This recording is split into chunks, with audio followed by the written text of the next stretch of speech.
하나님, 우리 하나님이 지켜주시지 않으면 파수꾼의 경성함이 허사라고 했습니다. 우리 하나님이 세워주시지 않으면 세우는 자의 수고가 헛되다고 했습니다.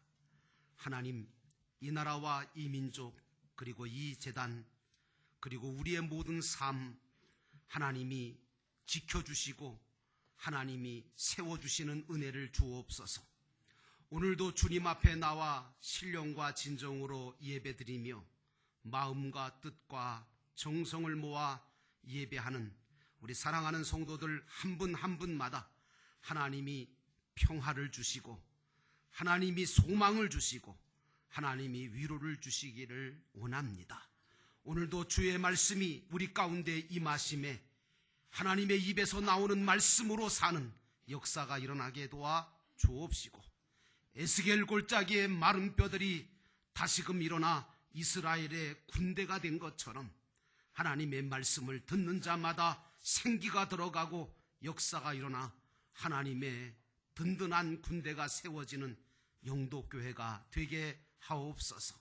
이 시간도 성령께서 이 자리에 운행하시사 흑암과 혼돈과 공허가 다 물러가고 영적인 질서가 잡아지고 하나님께서 우리에게 무엇을 원하시는지를 깨닫는 귀중한 시간 되도록 성령께서 역사하여 주옵소서. 예수님의 이름으로 간절히 기도하옵나이다. 아멘. 따라하십시다. 오직 예수님, 행함 있는 신앙인이 됩시다. 아멘. 오늘도 믿음으로 주님 앞에 나와 신령과 진정으로 마음을 모아 뜻을 모아 정성을 모아 예배하시는 여러분 모두에게 우리 주 예수 그리스도가 주시는 은혜와 평강이 넘치시기를 주의 이름으로 축원합니다. 오늘 말씀의 제목은 아버지의 뜻을 행하라 라고 하는 제목으로 말씀을 드립니다.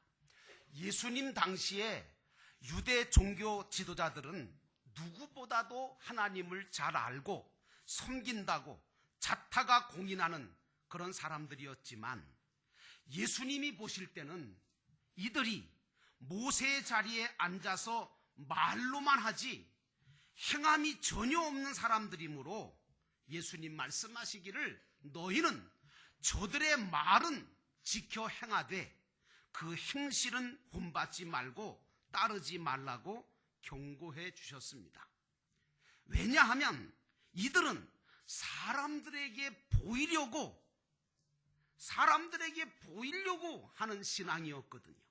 그래서 성경 구절을 장식품으로 만들어서 이마나 팔에다가 크게 만들어 차고 다녔고요. 그리고 옷수를 길게 늘어뜨려서 자기네들이 거룩하다라고 하는 걸 보여주려고 했고, 또 잔치와 회당 높은 자리에 앉기를 좋아하고 장터에서 인사받는 것과 랍비라고 불리는 것을 좋아했습니다.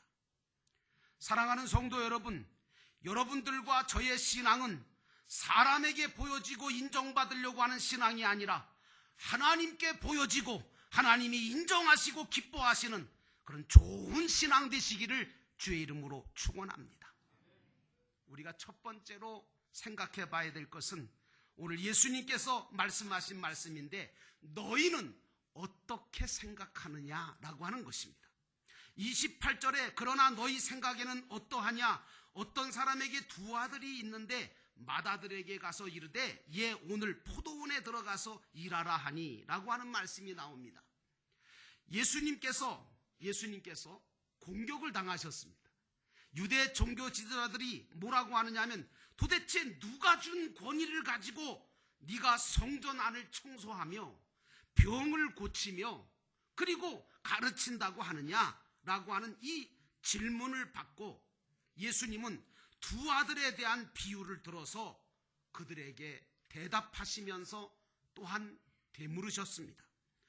이 말씀을 보니까 첫째 아들은 아버지의 말씀에 대해서 가겠다 해놓고 안 가고, 둘째 아들은 안 가겠다고 버티고 난 다음에 나중에 뉘우치고 갔는데 이 둘 중에 누가 도대체 아버지의 뜻을 행했느냐, 너희 생각에는 어떠냐 하고 물으신 겁니다.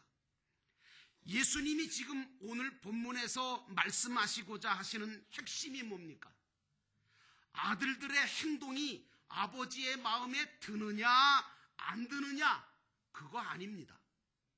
여러분, 이 두 아들들의 행동이 아버지의 마음에 들 수도 있고 안 들 수도 있어요. 그런데 그것보다는 그들 중에 누가 아버지의 뜻을 행했느냐 행치 않았느냐 하는 문제를 예수님께서 다루신 거예요. 다시 말하면 행위에 대한 말씀이신 겁니다. 사실 하나님 아버지께서는 우리를 위해서 독생성자 예수를 아낌없이 내어주셔서 십자가의 핏값으로 우리를 사서 당신의 자녀로 삼아주시지 않았습니까? 그렇다면 우리가 당신의 뜻을 행하든 안 하든 하나님께서는 우리를 최고의 사랑으로 다 사랑하시는 줄로 믿습니다. 나는 사랑 안 하시겠지 그러지 마세요. 하나님은 누구나 당신의 자녀된 자들을 최고의 사랑으로 사랑하시는 줄로 믿습니다. 그런데 오늘 예수님은 대제사장들과 장로들에게 뭐라고 하느냐 하면, 야, 너희들보다 세리와 창녀들이 너희들보다 먼저 하나님의 나라에 들어갈 거야. 그렇게 말씀하시면서 요한이 와서 옳은 길을 보여주었으나 너희는 그를 믿지 않았고 세리와 창녀들은 그를 믿었기 때문에 너희들보다 먼저 하나님의 나라에 들어갈 것이라고 말씀하고 있습니다. 여러분, 한 가지 아셔야 될 게 있습니다. 신앙생활을 다 똑같이 하지만 신앙은 차원성을 가지고 있습니다. 어떤 사람은 아주 낮은 저차원적인 신앙을 갖고 있고 어떤 사람은 아주 고차원적인 신앙을 갖고 있습니다. 그래서 신앙은 차원성을 가지고 있다는 겁니다. 다시 말하면 태어난 아기가 자라나가면서 부모의 뜻을 행하고 부모님의 마음을 기쁘시게 하는 자녀가 있는가 하면 자랄수록 말썽만 피우고 근심 걱정만 시키고 일생 청개구리처럼 부모의 마음을 아프게 하는 자녀도 있지요. 그러므로 아버지의 뜻을 행하는 것은 다른 차원의 문제인 겁니다. 왜냐하면 아버지의 뜻을 행하는 것은 자녀라고 해서 아버지의 뜻을 다 행하느냐? 그렇지 않기 때문입니다. 여러분, 어떤 분이 저한테 그래요. 아우, 차라리 남보다 자식이 못해요. 그래요. 여러분, 그럴 때가 있어요. 자식이 남보다 못할 때가 있더라고요. 여러분, 그런데 여러분, 중요한 건 그럴지라도 아버지나 어머니는 그 자녀를 끝까지 사랑하십니다. 믿으시면 아멘. 문제는 뭐냐? 돌아오기를 바라는 거예요. 그래서 여러분들은 하나님 아버지를 기쁘시게 하시는 성도가 되시기를 주의 이름으로 축원합니다. 그러므로 하나님 아버지께서 우리를 자녀로서 사랑하시는 문제와 하나님의 자녀로서 하나님 아버지의 뜻을 얼마나 행하고 있느냐 하는 이 문제는 다른 차원의 말씀이시다, 이 말씀입니다. 그래서 사도 바울은 로마서 12장 2절에 이렇게 말하죠. 너희는 이 세대를 본받지 말고 오직 마음을 새롭게 함으로 변화를 받아 하나님의 선하시고 기뻐하시고 온전하신 뜻이 무엇인지 분별하도록 하라, 이렇게 말하고 있습니다. 자식들을 길러봐도 어떤 자식은 부모가 무엇을 기뻐하는지를 알아서 부모의 뜻을 따라 살려고 애를 쓰는 자식이 있는가 하면 반대로 부모의 뜻이나 원하는 바와는 상관없이 제 마음대로 제 고집대로 뜻대로 살려고 하는 자식들도 있습니다. 하지만 부모는 자식이 어떻게 하든지 간에 부모 자식 간의 관계를 끊지 않습니다. 그리고 사랑을 끊을 수가 없습니다. 우리 하나님도 똑같습니다. 내가 어떤 행동을 하든지 간에 우리가 믿는 하나님 아버지도 똑같이, 아니 더 하나님의 사랑을 끊을 수가 없고 하나님과 나와의 자녀와 부모의 관계를 절대로 끊지 않으시는 분이신 줄로 믿습니다. 우리 하나님은 이 세상에 나밖에 없는 것처럼 나를 사랑하시는 분입니다. 여러분, 이 사실을 믿으시기를 축원합니다. 그런데 문제가 뭐냐? 이런 하나님을 그렇다고 아예 우리 하나님은 그냥 나를 최고로 사랑하시니까 그러면 사랑하신다고 제 멋대로 해야 됩니까? 제 뜻대로 살아야 됩니까? 누가복음 15장에 나오는 탕자처럼 아버지의 집을 떠나버리거나 아니면 아버지의 것을 가지고 허랑방탕하고 그리고 정말 모든 것들을 다 낭비하면 그거 되겠습니까? 안 됩니다. 여러분, 왜요? 성경은 우리에게 뭐라고 얘기하느냐면 우리에게 너희가 이 나그네 인생을 마치고 장차 하늘나라에 들어갈 텐데 그때에 그곳에서 너희가 받을 상과 면류관은 이 땅 위에서 하나님의 뜻을 쫓아 얼마나 믿음으로 행했느냐에 따라서 그 빛깔이 달라지고 그 누림성과 느낌성과 활용성이 달라지게 된다고 말씀하고 있기 때문입니다. 그러므로 사랑하는 성도 여러분, 그러므로 여러분들은 하나님 아버지를 기쁘시게 하는 성도가 되시기를 주의 이름으로 축원합니다. 두 번째로 하나님 아버지의 뜻은 그러면 무엇일까?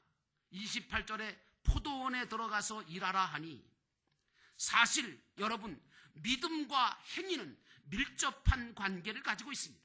지난번 새가족 훈련을 하면서 제가 못 그리는 그림이지만 자전거를 하나 그렸습니다. 앞바퀴 그리고요, 뒷바퀴 그리고요. 그러면서 앞바퀴에다가는 뭐라고 썼는가 하면 믿음이라고 썼고요, 뒷바퀴에는 행함이라고 썼습니다. 여러분, 믿음과 행함은 밀접한 관계가 있습니다. 이 믿음이 아무리 좋아도 행함이 없으면 이 믿음은 넘어지고 맙니다. 믿음이 온전케 되려면 행함이 뒷받침을 해주어야 하는 것입니다. 그러므로 사랑하는 성도 여러분, 나는 여러분들의 믿음과 행위가 온전케 되기를 주의 이름으로 축원합니다. 정말 믿지 않는다면 몰라도 정말 믿는다면 그렇게 살 수는 없는 거 아니겠어요?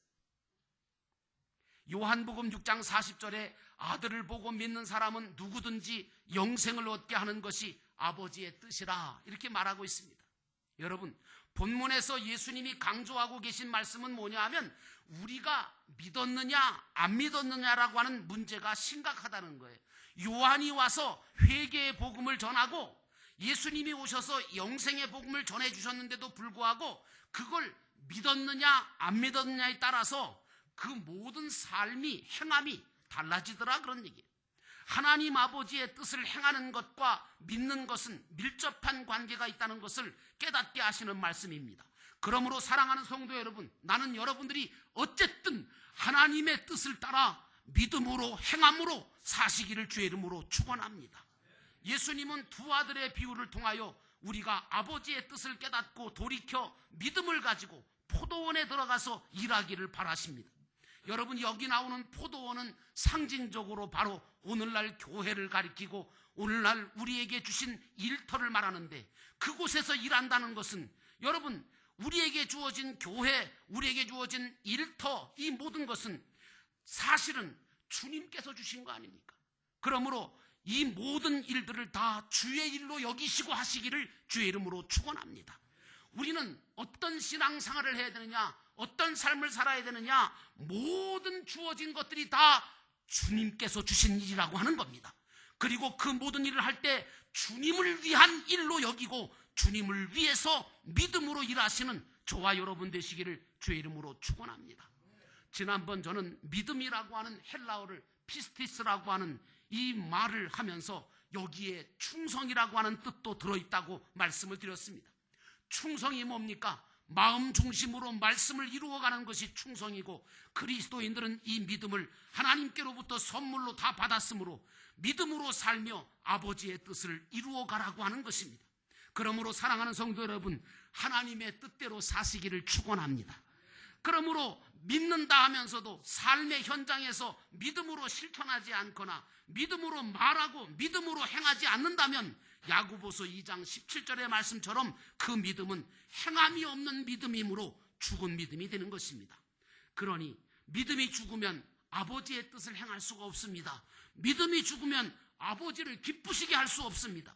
하늘나라 영원한 상과 면류관을 만들지 못합니다. 그러므로 성령의 도우심을 받아 살아있는 믿음을 가지고 행함이 동반된 믿음으로 하나님을 기쁘시게 하는 그런 삶을 사시는 저와 여러분 되시기를 주의 이름으로 축원합니다. 마지막으로 세 번째로, 믿음은 선택이고 결정입니다.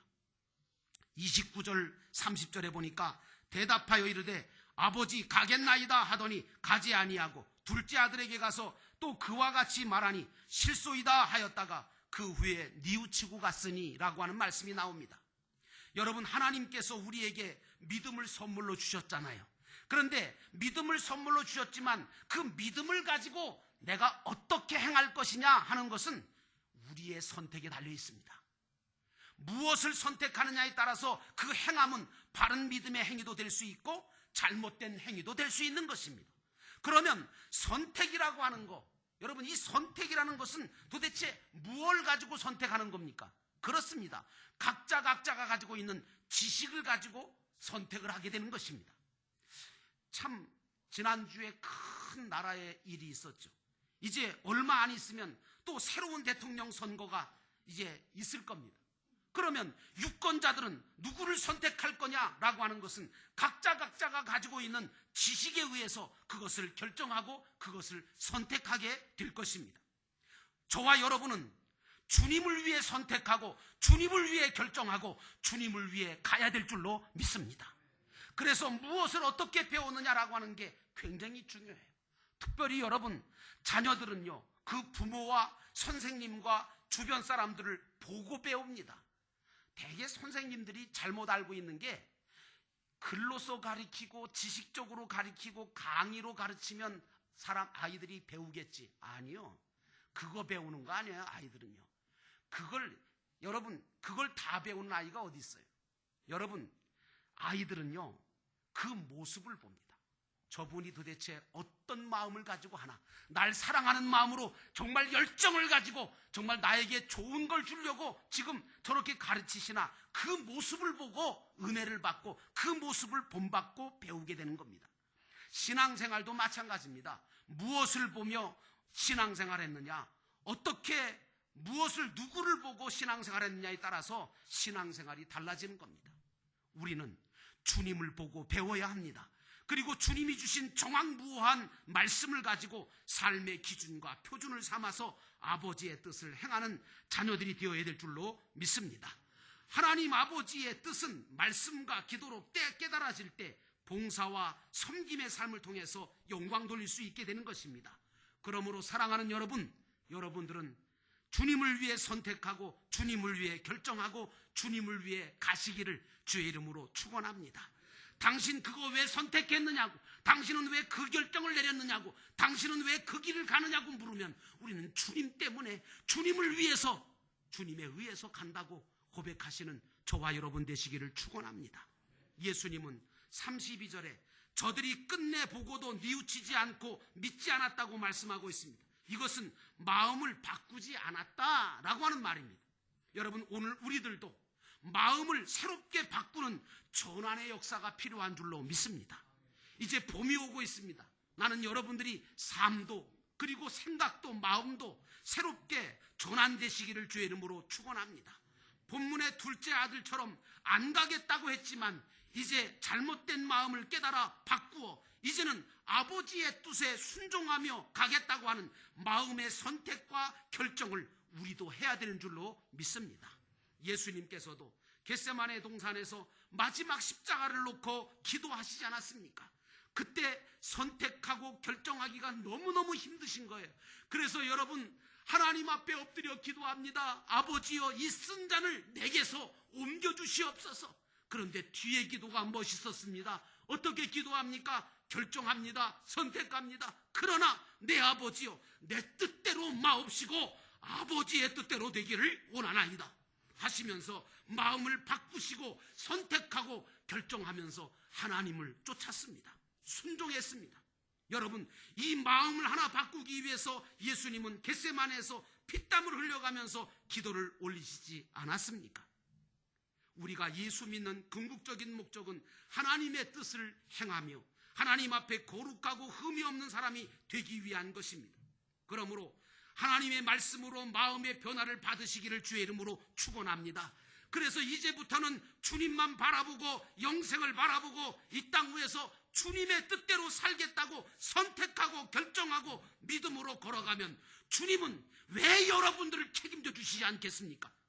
주님을 기뻐하시고 주님께서 그 길을 축복하시도록 여러분들은 믿음으로 결정하고 믿음으로 선택하면서 주님의 뜻대로 살아가시기를 주의 이름으로 축원합니다.